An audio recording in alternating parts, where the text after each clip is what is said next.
આપણે પિઝા બનાવવા માટે અહીંયા લાવ્યું હતું ઓવન, પણ આ ઓવનની આપણે ઓપનિંગ સૌપ્રથમ જોઈ લઈએ. એની સાથે લાઇટર અને એક સિલિન્ડર આવ્યું હતું લાઇટરની અંદર ગેસ ભરવા માટે.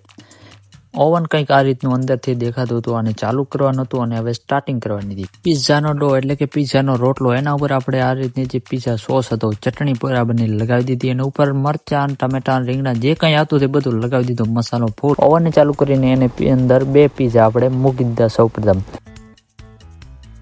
સૌપ્રથમ પિઝા કારણ કે આ રીતનો બન્યો તો સાઈડમાંથી બળી ગયો હતો, કેમ કે પહેલી વખત બનાવ્યો એટલે આપણે જાનો અનુભવ નતો, ઘણી વખત રાખી દીધો હતો અંદર. અને એ જ પિઝામાંથી આપણે અહીંયા ધૂપ કરી નાખ્યું કે નવી વસ્તુની કે શરૂઆત કરીએ તો સૌપ્રથમ આપણે ધૂપ કરવું જોઈએ.